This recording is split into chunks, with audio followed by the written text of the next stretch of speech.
नमस्ते दोस्तों, मैं हूँ मनीषा प्रजापति एमपी से। मैं एक किराए के मकान में रहती हूँ और किराए के मकान में क्या-क्या होता है मैं आपको ये बता रही हूँ। जब हम किराए के मकान में आए थे ना, तो कुछ पड़ोसी ऐसे थे जो अच्छा नहीं सोचते थे और कुछ पड़ोसी ऐसे थे कि अच्छे थे।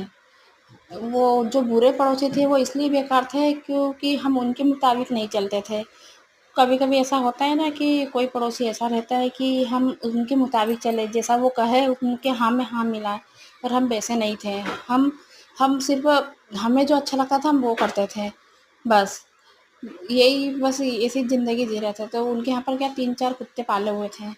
तो जब भी कुत्ते उनके यहाँ पर उनके घर में लैट्रिन करते थे ना, तो वो सूख जाती होगी, जैसे बाहर करते थे, तो सूख जाती होगी।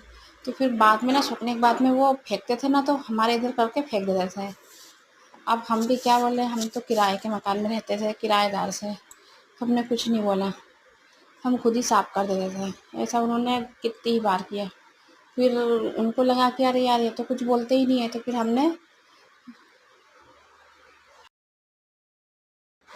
फिर उन्होंने ना फेंकना बंद कर दिया।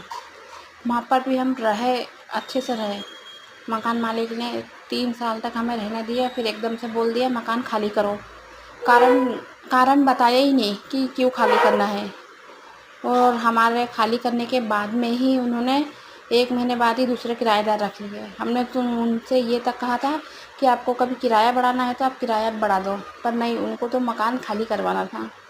तो हमने मकान खाली कर दिया और 1 महीने बाद ही उन्होंने दूसरे किराएदार रख लिए।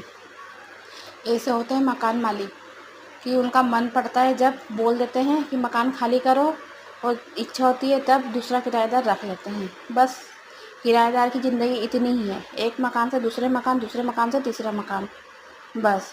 क्योंकि उनके पास कुछ ज़रिया ही नहीं होता है ना, क्या करें, जब मकान मालिक बोल दिया कि खाली करो तो फिर खाली करना पड़ता है। कभी आप किराएदार हो तो क्या आपके साथ ऐसा होता है? मुझे कमेंट में ज़रूर बता दीजिएगा। और आपसे एक रिक्वेस्ट है कि आप मेरे चैनल को सब्सक्राइब कर लीजिएगा। बाय बाय, धन्यवाद।